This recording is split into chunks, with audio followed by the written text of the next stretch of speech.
Hello, I'm so glad to have you join us on the Value Chain TV News Update. I am Kabir Lawal with the news. And on the Value Chain TV News Update, we start with Serap, where the civil society movement has yet again raised questions over accountability of public office holders in Nigeria. In the latest development, the Socio-Economic Rights and Accountability Project Serap has filed a lawsuit against Nigerian governors and the Minister of Federal Capital Territory, Abuja, Mr. Nyesom Wike, over failure to account for 5.9 trillion naira and $4.6 billion loans obtained by their states. The suit followed the disclosure last month by Governor Uba Sani of Kaduna State that the immediate past administration of Nasiru El-Rufai left 5,087 million debt and 115 contractual liabilities, making it impossible for the state to pay salaries. Value Chain TV spoke to few Nigerians on the development. The report. This further shows how the governors are not so accountable. How can you take a level of a loan of that amount and you can't account for it? Just there also an instance in Abia State where they say there is an 100 and something billion for airports and they cannot find money for airports. And just of recent, you have the one of Kogi State. So this further shows how unaccountable these guys are. In as much as in reference, El-Rufai did a level of couple of projects in Kaduna, to be fair to him, and he was very particular about education too. But he needs to give account of what he did with the public funds. It's not a private money that nobody should ask him questions. These are taxpayers' money, so they need to be giving account of how you spent their money through your tenure as a governor. I think that question is very simple. We have our country that has a constitution. Apart from having the constitution, which is the grand norm of whatever we do in terms of law, we have acts passed by the National Assembly establishing bodies that should hold people accountable for whatever thing they do in public. In fact, in private ideas, if you do something wrong, you have to come and account for it.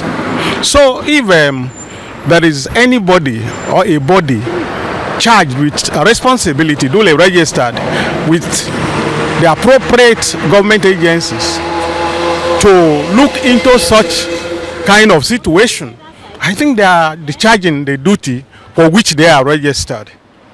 A call has been made for Nigerian youths to be effectively involved in tackling the challenge of insecurity in the country. The national representative of Non-Alliance Youth Movement, Youth Organization of Nigeria, Bello Shagari, said this at a press conference organized by the group in Abuja. Bello said that the youth remain an integral part of the system that will not hesitate to contribute their quota in addressing the challenge of insecurity in the country. To kickstart our efforts, we are organizing the inaugural Youth Summit themed The Role of Youth in Fighting Insecurity in Nigeria, the first of its kind in the country. This subject deeply resonates with Nigerians, especially the Nigerian youth, whose future remains uncertain as a result of the atmosphere of fear and insecurity which bedeviled the country. This trajectory must be reversed. With the Nigerian youth comprising nearly 70% of our population, their effective engagement is crucial in addressing insecurity in the country. Without the active involvement of the youth, our nation's security challenges cannot be adequately tackled. While we recognize and appreciate the present administration's relentless effort in combating insecurity in the country, going forward, the ideas, innovations, and inputs of young people remains indispensable. Belso also commended government for the fight against insecurity, adding that a collaborative effort will be required in solving the problem. We have reached out to critical stakeholders, including the Office of the National Security Advisor, the Ministry of Foreign Affairs, Ministry for Youth Development, the Chief of Defense Staff, the Inspector General of Police, among others, seeking their collaboration to make this summit a success. Additionally, invitations have been extended to relevant governors, traditional leaders, and religious figures to ensure comprehensive stakeholder engagement. This summit presents an opportunity and a united front in realizing a Nigeria of our aspirations. And we have no doubt that given the caliber of our participants, the outcome of this summit will leave Nigeria a better place. Moving now to industry story, many indigenous companies and international oil companies, IOCs, have indicated interest in bidding for 12 onshore and 7 deep offshore blocks put forward for sale by federal government. Chief Executive Officer of Nigerian Upstream Petroleum Regulatory Commission NUPRC, Engineer Gbenga Komolafe, who confirmed the interest of potential bidders, said the ongoing Offshore Technology Conference, OTC 2024, has presented a great opportunity to also woo investors for oil blocks. Moving now to fuel scarcity, the leadership of the Independent Marketers Association of Nigerian IPMAN has confirmed that supply and distribution of petrol has improved following the scarcity recorded in the last 3 weeks. The body lamented that some people have taken advantage of the scarcity, as some independent marketers were selling the product at higher prices to exploit fellow Nigerians. It praised the NNPCL leadership for speedily heeding their advice to open up oil reserves where they have outstanding products across the states for supply and distribution, while assuring that scarcity will end before the weekend. However, observation by ValueChain TV revealed that normalcy is yet to return as few queues were observed in filling stations visited. Nigeria also lamented that recent hike in transportation fare and scarcity is yet to be reversed. The report. There is nothing like adjustment, rather it was. Imagine I'll be standing from Karo this morning to get a vehicle from Karo. I do not see vehicle and I have to enter Keke, go back to Jukwe and go and stand. Since Jukwe, check what is time now. Since around 9 o'clock I'll be standing from those, but it's now that I got a vehicle to this place where I am now. So it's really bad though. And they want the AYA that would normally enter from 200 naira, from 200 naira, the rate of I enter to this place is 600 naira. Which is there any improvement? We did not see any single improvement. So we are crying. Whoever that is supposed to be in charge of this thing to reduce the cost, they should do it fast because we are suffering. No changes at all. Things is hard, you know.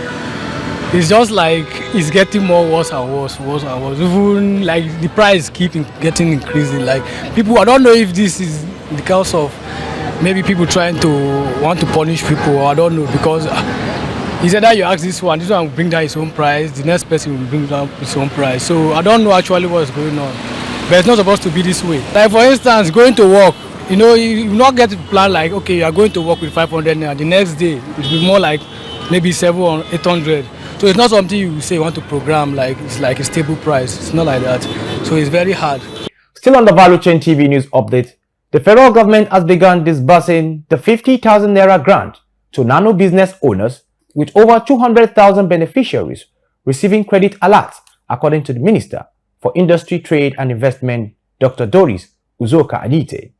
Speaking at a press briefing over the weekend, Dr. Uzoka Anite confirmed that the 200,000 small business owners have received the payment, with an additional 800,000 set to receive their grants before the program closes on May 31st. This brings the total of beneficiaries to 1 million Nigerians across the 774 local government areas. The minister explained that out of 3.6 million applications received, beneficiaries were selected randomly from among those who met the conditions. She also said that 50 billion naira has been allocated in the 2024 budget for disbursement. Still on the ValueChain TV news update, borrowers in both private and public sectors are in for tougher times, as the International Monetary Fund (IMF) has predicted, citing the significant rise in inflation rates. IMF Director in charge of Monetary and Capital Markets Department, Adrian Tobias, made the forecast in the Financial Sector Stability Report released during the weekend, titled "Central Banks Must Remain Vigilant Along the Last Line of Disinflation." Data from the Debt Management Office (DMO), Nigeria's total public debt stock stood at 97 trillion naira, $108.2 billion as of December 31st, 2023, while the inflation rate stood at 3.2% in March. This prediction by the IMF suggests that borrowers, including government, will continue to face high borrowing costs and stringent lending conditions, making it difficult to access credit or refinance existing debt. The NNPC Exploration and Production Limited, Seplat Energy Joint Venture, and the Edo State Government have signed agreement that will see the state government allocate 6,000 hectares of land for its protected forest reserve for large-scale tree planting initiative by Seplat Energy PLC. The agreement is part of Seplat Tree for Life initiative and the Edo State government's need to increase forest cover and carbon sequestration efforts within the region. It is expected that the partnership will contribute to the global effort around mitigating the effect of climate change in Nigeria while providing economic, social, health and other environmental benefits to the region as response to the global warming crisis. Former Vice President Atiku Abubakar has faulted the urgency of the construction of the proposed Lagos-Calabar Coastal Highway. Chat Moses completes the report. In a statement by his media advisor, Paul Ibi, Atiku cited a report by Paris-based Africa Intelligence News Agency, where it was noted that Sheyi Tinubu is officially a business associate of the Chalguri Group. According to the former vice president, Sheyi had become the biggest beneficiary of the Tinubu largesse. Atiku advised Tinubu to focus more on attracting real investors instead of adopting propaganda as a state policy. Meanwhile, barely 48 hours after MultiChoice alerted subscribers to a 3-day technical downtime, telecommunication companies have expressed concern over possible connectivity disruptions as construction advances on the 700-kilometer Lagos-Calabar Coastal Highway. The Lagos-Calabar Coastal Highway corridor serves as a crucial landing point for multiple submarine cables connecting Nigeria to Europe. The cables, including the West Africa Cable System, WACS, Main 1, Glo 1, ACE, and NCSCS, are vital for international communications and data transmission in the country. The Federal Executive Council, FEC, approved Phase 1 of the ambitious 700-kilometer Lagos-Calabar Coastal Highway project in February, entrusting the task to High-Tech Construction Company Limited. The highway project was designed to connect Lagos to Cross River, passing through the coastal states of Ogun, Ondo, Delta, Edo, Bayelsa, Rivers, and Akwa Ibom, before culminating in Cross River. The demolition of numerous properties and recreational centers in Lagos has been carried out to expedite the construction of the highway.